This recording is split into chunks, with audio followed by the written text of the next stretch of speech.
back to my channel. I'm in Max's bedroom. It's a bit of a mess and he's actually playing in his bed just now with his iPad. So I thought, what is the best way to do a video? The next video I want to touch upon is sleep. Now, this is a really touchy subject for me because when mums say that their child doesn't sleep, my child doesn't sleep. He sleeps 3 hours at a time.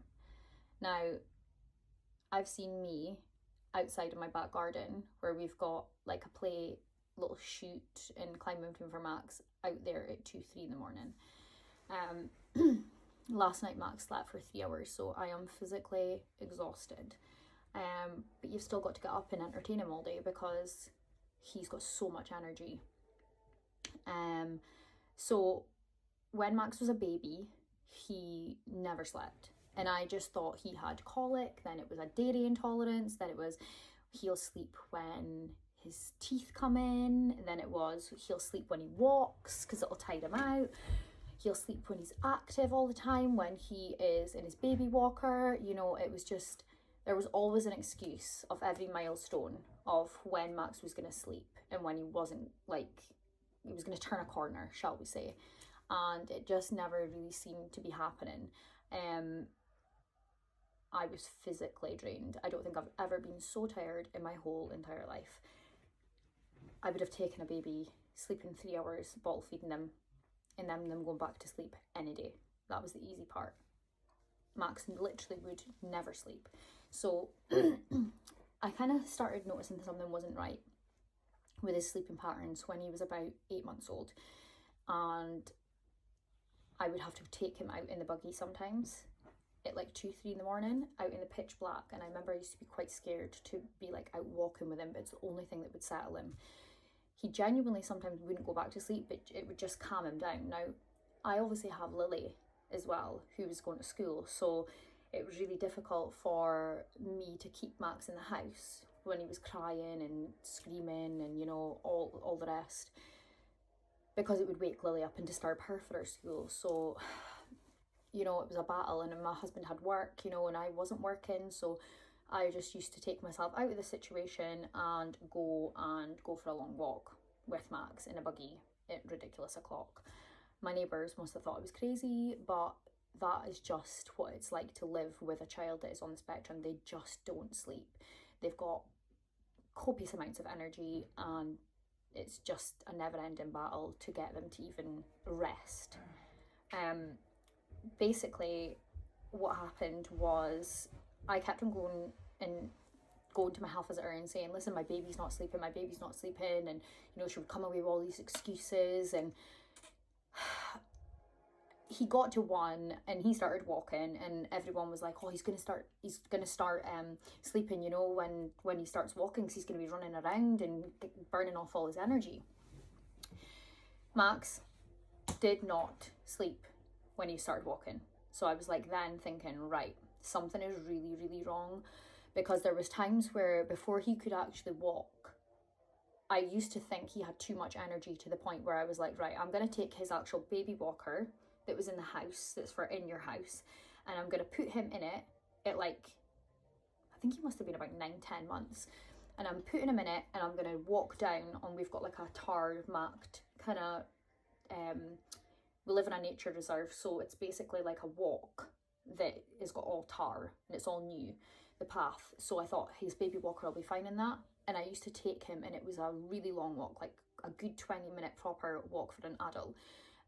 So for a tiny baby, you know, that it wasn't even walking then, and he used to scoot around down the reserve, you know, and everybody must have thought, look at that mum, she is absolutely crazy. She's got her baby out in a baby walker, like walking him. But looking back at that time, I was just trying my best to try and tire him out. You know, I used to take him swimming.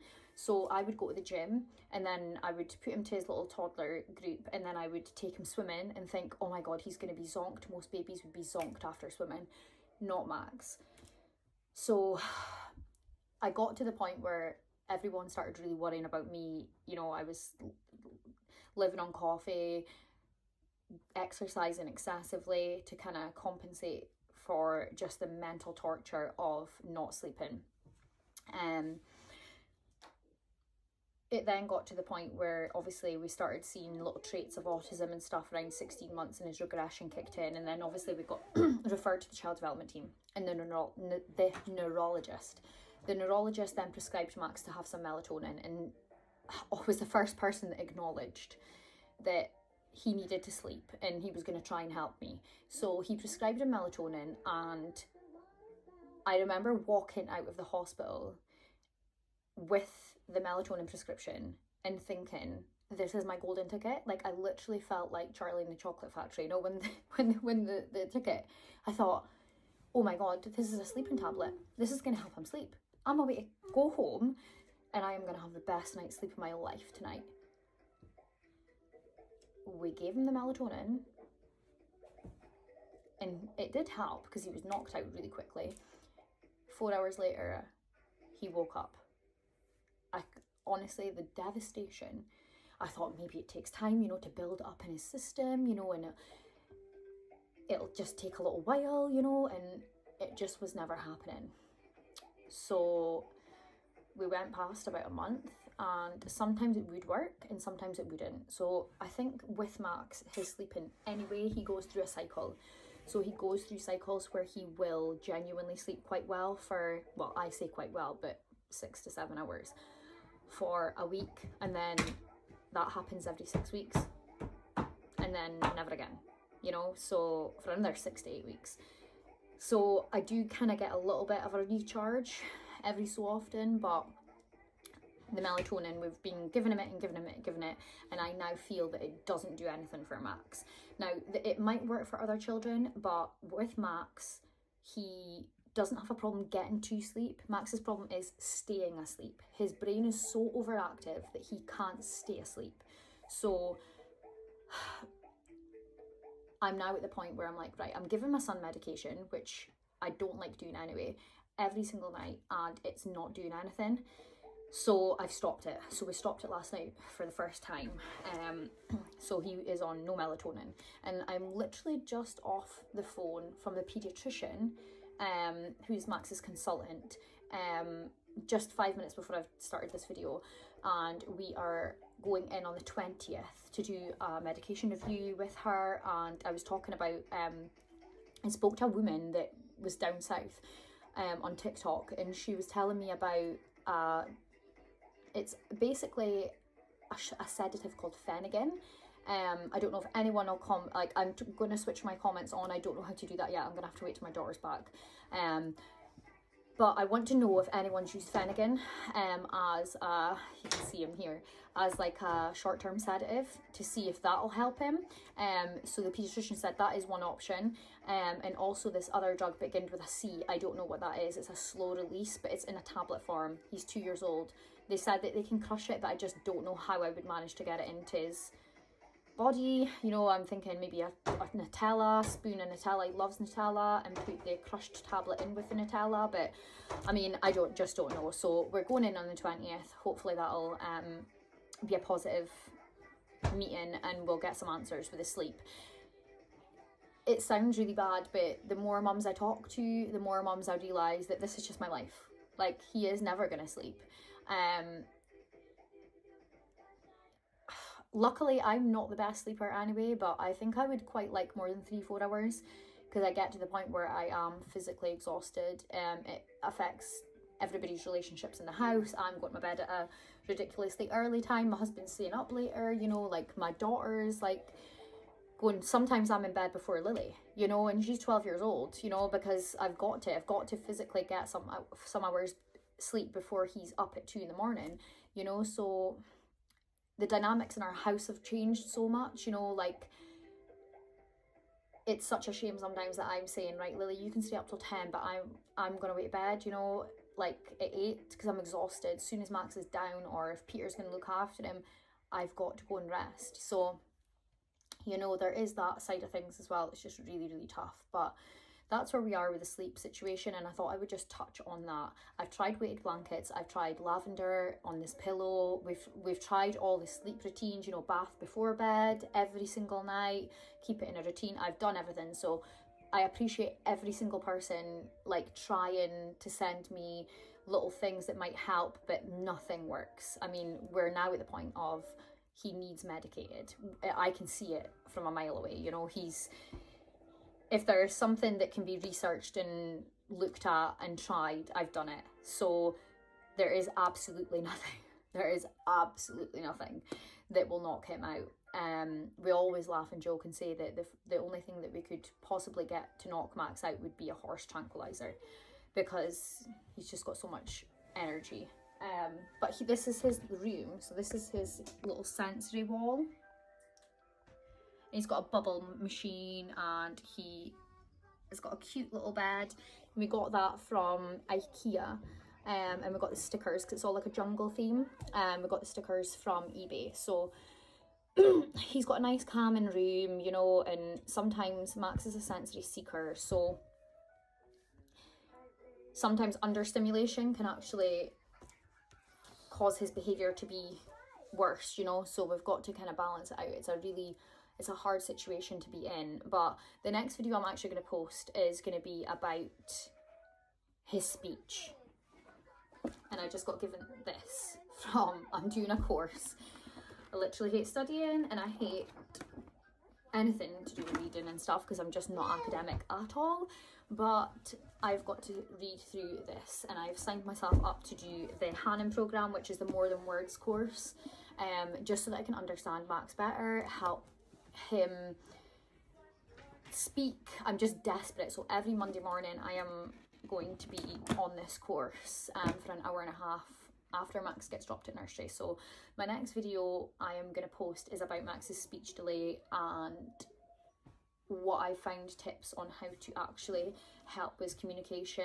And because basically communication is, as it says, more than just words. Like, Max can communicate with me and he has no words. So just showing tips to you guys about how to get your child to help them communicate with you, and it's things that I would have never ever known if I didn't go and research. And some people just don't have the time or the knowledge on how to research the internet and find these strategies with their child. So I want to be able to put some of the things that worked for Max out there so that other mums, I've already had 2 mums that on my TikTok have done 2 of the things I did with Max, and they're now getting eye contact from their child and stuff, and that means everything to me. Like, that is what I want to do. I want to help people get the best out of their child, you know. Now, this might not work. Some of the tips I'm given might not work for all children that are on the spectrum, because the spectrum is so broad. It's massive, and every single child on the spectrum is completely different. So one thing that might work for one child doesn't work for another. I mean, I've watched videos on children that are on the spectrum, and I think that would never work for Max, you know, because it's just not going to happen.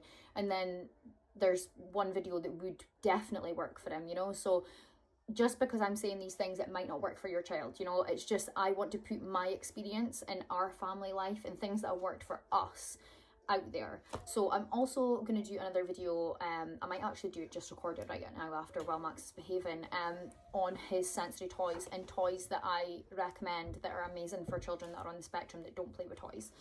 So my daughter keeps telling me I shouldn't do the like and subscribe, because she said it's so not what YouTubers do now. So don't like and subscribe, that's not what I'm gonna say. But if you want any tips, or you know anybody that is having problems with their child or thinks they're on the spectrum, please share my video to them and my channel, so that they can get in touch with some of the videos and look through them. And I promise you, by the time that I've done a few more videos, there is going to be mums that things are going to really like click with and be like, oh, actually my child does that, I'm going to try this. Because when I did open my TikTok account, there was honestly, well, just so much, thousands of people that were like, oh my god, that happens with my child, and I've tried to do this, and like, I've got Max to answer to his name now, you know. And I want to help as much people as I can, and I think sometimes there is no help out there for like children that are not diagnosed yet, you know. So if I can help some mums get that early intervention just with little tips that I'm trying to do with Max, then that is my main goal, you know, because I know how heartbreaking this journey is. I know how soul destroying it is when your child doesn't make eye contact with you, doesn't speak to you, doesn't acknowledge that you're even there, and all you want, because every mum just loves their child, you know, I would do anything for him, and I just want that back, you know. So I know how heartbreaking a journey autism is, but also the most rewarding thing I've ever experienced in my life is being his mum, you know.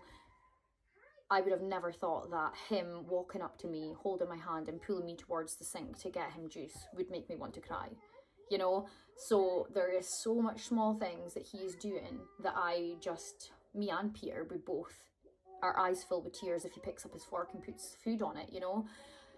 It's such a rewarding job being a parent to any child with any difficulties, and I just want to show people that, you know, you're not alone. There's plenty of parents out there. No one talks about it and no one speaks about it on a platform of a normal level, and just being a normal mum. I'm just a normal mum. My videos aren't going to be edited to YouTube standard, you know. I'm just sitting here, I'm just talking, and I am just telling people a little bit about our lives.